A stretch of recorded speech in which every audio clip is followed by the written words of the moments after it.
Hello everyone, welcome to the explanation.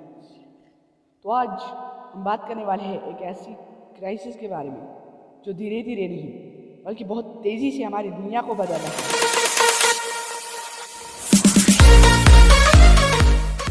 और वो crisis है ग्लोबल वाटर क्राइसिस। जी हाँ, वो पानी जिसे हम रोज़मर्रा की ज़िंदगी में यूज़ करते हैं, जिसके बिना ज़िंदगी नामुमकिन है। लेकिन क्या आप जानते हैं, इस दुनिया में सिर्फ 8% वाटर ही ड्रिंकेबल है और हम उसे भी ख़त्म करने पर तुले हैं। हम उसे भी ख़त्म कर रहे हैं, एक्सपेक्टेशन से भी ज़्यादा हम उसको ख़त्म कर रहे हैं। उस पर कितना भी पानी हो, 97% तो साल्टी ओशंस है, 2% आइस और ग्लेशियर्स में है और सिर्फ 1% बचा जो हम पी रहे हैं, उसमें से भी बहुत सारा ज़मीन के अंदर है। इसका मतलब हम जो पानी अपनी रोज़मर्रा ज़िंदगी में वेस्ट कर रहे हैं वो ऑलरेडी बहुत लिमिटेड है। ग्लोबल पॉपुलेशन हर साल बढ़ रही है और पानी की डिमांड डबल स्पीड से बढ़ रही है।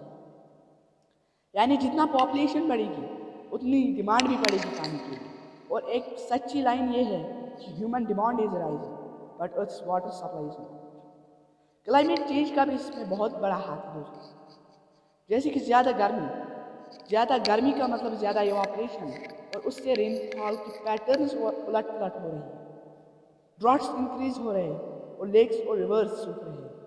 मतलब कि नेचर का वाटर साइकिल डिस्टर्ब हो रहा है। हम ज़मीन के नीचे तो पानी बहुत तेज़ी से पंप कर रहे हैं, लेकिन उसे रिचार्ज होने का टाइम भी नहीं मिलता। और साइंटिस्ट्स के मुताबिक बहुत सारी सिटीज़ जो है ग्राउंड वाटर अपना ग्राउंड वाटर का जो रिसोर्स है वो सिर्फ अगले 10 और 20 सालों में खो देंगे।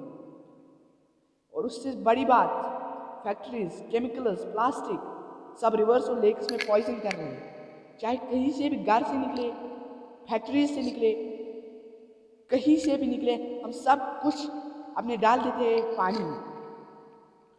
और ये प्योर ड्रिंकिंग वाटर जो है वो कम होने के साथ साथ वो अनड्रिंकेबल भी बन रहे हैं। मतलब ये 1% वाटर जो हमारे लिए ड्रिंकेबल था उसका भी कुछ हिस्सा हम अनड्रिंकेबल बना रहे हैं। और सबसे ज़्यादा पानी कहाँ जाता है? एग्रीकल्चर। जी हाँ, क्रॉप्स, इरिगेशन, फूड प्रोडक्शन। दुनिया के 70% पानी जो है वो हम कंज्यूम करते हैं सिर्फ फार्मिंग और एग्रीकल्चर में। और पॉपुलेशन जब बढ़ेगी और जब पॉपुलेशन बढ़ेगी तो उसके साथ साथ डिमांड भी बढ़ेगी फूड की। और फूड की डिमांड बढ़ना मतलब एग्रीकल्चर में ज़्यादा पानी यूज होगा।